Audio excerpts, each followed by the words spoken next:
Art. Yeah, sound is speeding. Okay, and Mhm. Okay. it's 30. Man, that's hot. Oh, hot tea? Yes. I love tea. I I'm a definitely coffee like person tea. in the morning, though. All right. Yeah, Nancy, could I get a volume check? Yeah, sure. What would you like me to say? I'm going to read The Drama-Free Workplace, Oh, it's How good You reading. Can Present, Unconscious Bias, Sexual Harassment Ethics, Collapses, and Inspire a Healthy Culture. Perfect. And Janine, can I get a sound check, please? Hello, John. All right, is cool. the camera going to be on, and is it going to be rolling this whole time? Very Oh, funny. I'm just kind of curious. It's a valid question. oh, John. We've gotten very close in this short period of time. Actually, Nancy, can I have you move Yes. 1 inch towards Janine? Sure thing. All right. You guys comfy? Yes. Comfy, comfy. Okay. We are 30 seconds to live. Okay. Good. All right. Just making sure I can. Hopefully, I remember all that. Don't be surprised if I switch things up. Well, it's, I will too. It's fine. Yeah. I've got tons of stuff. 10 seconds. Did you like that example? I did. I Okay. think that's good. All That's a right. good example. Okay, ladies, we All are right. live in 3, 2. Hi, everyone. Welcome to our first LinkedIn Live discussion. Excited to be here. My name is Janine Yancey. I'm the founder of Emtrain. Emtrain is a culture tech company specializing in the tricky culture issues like harassment, bias, and ethics. And with me today is Nancy Douyon. Nancy is a leader in humanizing product design and helping build products that can scale and be usable by people all over the globe. So Nancy, thank you for joining us. Thank you for having me.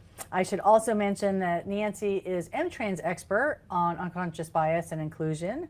And what we're going to talk about today for the next about 10 or so minutes is the idea of how do we get the attention of the leaders and the influencers within the organization on the topic of unconscious bias and inclusion, and how can we get their attention and engagement.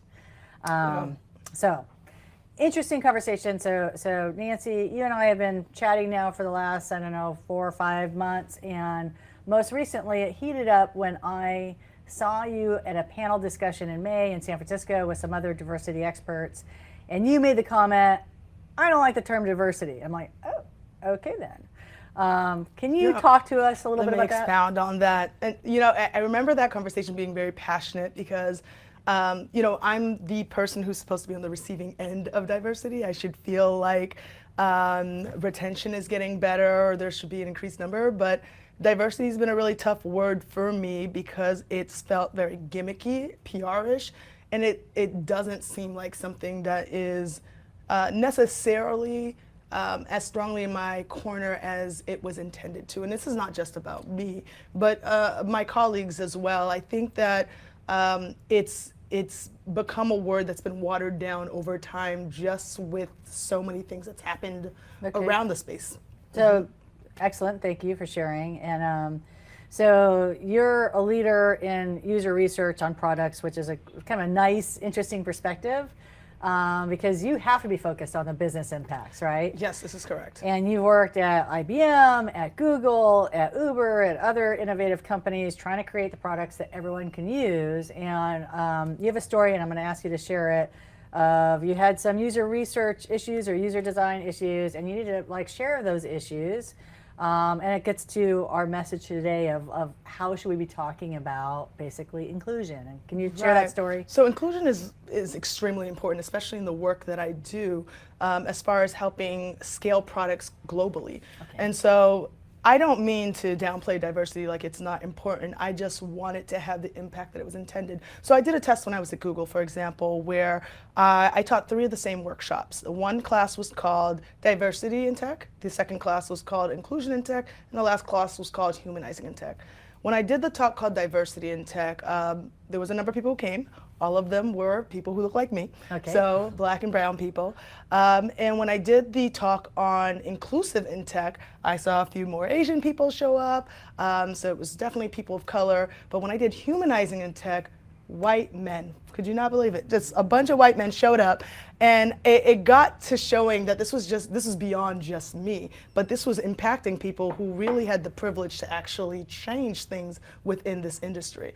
And so that's where I decided that maybe diversity really isn't the space to move in as far as like talking about it, but maybe we need a new term, and that's where humanizing came about, and trying to help people understand how we can leverage multiple things to humanize our technology so that it can reach more users. So I love this because like what it makes me think of is, you know, it's all in how you frame the issue, really, that either prompts or doesn't prompt, you know, productive discussion. And so like when I'm hearing you talk, you know, what I'm thinking of is diversity, I think, might be one of those terms that just has all this historical context and baggage associated with it. And there's a lot of people that, you know, have implicit associations that stem from or flow from diversity, right? But then all of a sudden you change the kind of frame and say, well, actually, this is just about humanizing. And you kind of do away with all of those, you know, associations and emotional kind of baggage. And now it's just kind of coming to the topic, you know, neutrally and like, okay, we have a business objective. How do we accomplish that business objective? And you know, I don't want folks to feel like this is something that they should feel kind of pained by, right? And so the example I give is that I think, again, the intention was well thought out when they began. And so I love giving the example of a baby. If you were designing something for a baby, a mobile, for example, that spins above the baby crib, and let's say it was your godbaby or your daughter or something like that, you might be really thoughtful about what you'd want to present to this person. You'd say, you know, let's put some toy balls, some cars, maybe planes.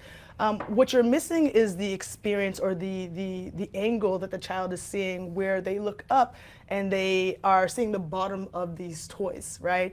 It's not that you don't want this child to have the full experience. What's happening is your implicit and explicit bias is getting in the way. And so here you are trying to give this child the greatest experience, and instead what's happening is you're actually making yourself feel better. And this is really important for us to leverage or understand, if you see the world as this kind of baby, the privilege that we have, the opportunity that we have to see and check in with ourselves, our own unconscious bias, and how that actually ends up being in our end products. And so for me, it's really important that we don't take this from a defensive perspective, where it's about, oh, you know, I'm not racist or I'm not sexist. The example I've given was when I was at my tech stop. It's kind of a space where you can get your laptop checked. Left my laptop for 5 minutes, turned around, came back, said, hey, how's the process going? And the gentleman said to me, wrong Indian dude. Right? Ouch. And you know, I didn't turn around and then say, hey, I'm not a racist, right? You know, that was an opportunity for me to say, okay, let me step back, let me acknowledge that there was some mix up here, but I'm not gonna take it as something that I can't, like I'm gonna, you know, lick my wounds and say that I'm a monster about it. I'm gonna make sure that I'm a lot more aware this time and see how I can leverage my own privilege to make a difference. I don't know if that makes sense. No, that makes total sense. So, so let's say we've gotten the attention and the engagement of the people within the organization who can actually move the needle a little bit, you know, the power players and the difficult to reach, you know, maybe segments that are not too receptive. So somehow we've used the term humanizing and talked about it more in business objectives, and we've got their attention. What are some simple, maybe not simple, but some clear steps we can take to now get some momentum?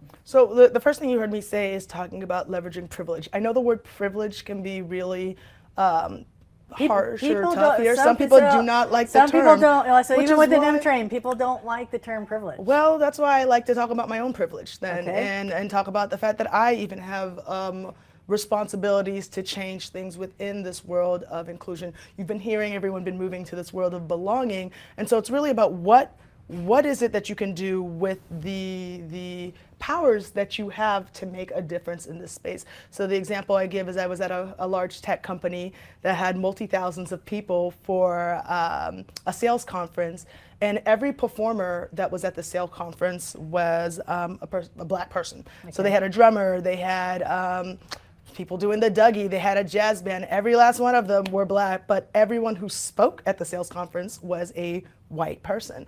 And so I could have kept my mouth shut and said, you know what, this is for the birds, let me just quit this company and let them deal with it. Right. But I used my privilege in that moment, knowing that there was very few people that looked like me, to speak up, get to the head of the board and let them know, hey, there's a problem here and we probably don't want to move forward without changing some things around here. So you're just broadening the viewpoint of Right. that person who's the stakeholder making that whole Right. conference happen. And a simpler example could be a white male in a meeting room saying, you know what, let me see what Nancy has to say. Actually leveraging their own privilege just to have someone else speak up in the room. So it can be as simple as that, but we all have privilege. That's really important for us to know.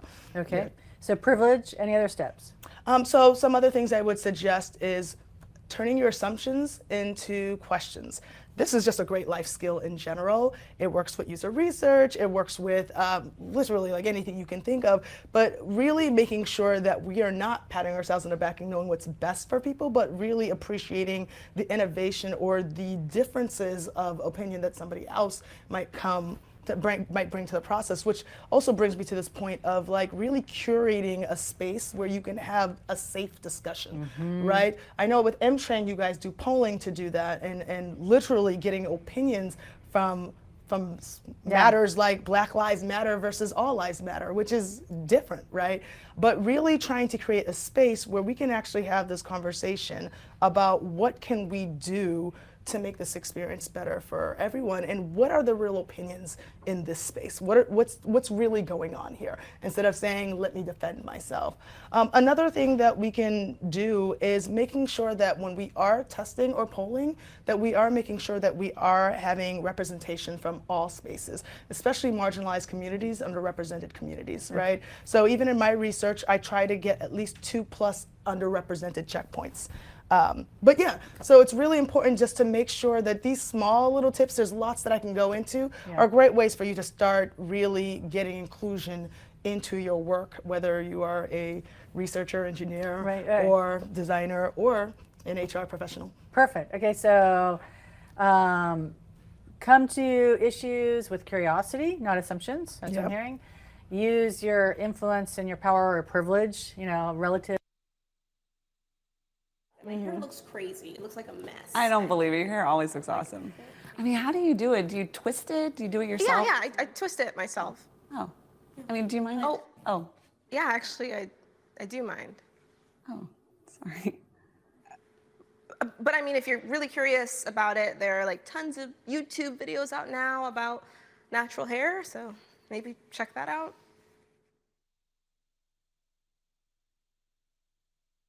Okay. Sorry, some technical difficulties. That's the dangers of being live. But I want to thank everyone for tuning in. Nancy, I want to thank you. Thanks. And if folks have questions, please pose them on our LinkedIn feed and follow us on LinkedIn. We're going to be doing these discussions with our experts on a regular basis every month. So thank you, everyone, and have a great day. Cheers, everyone. It's all Good job, right. guys. All right. Let's get your mics off. Oh, you're fine. We have a sound guy that calls. That's all in this. You get so comfortable.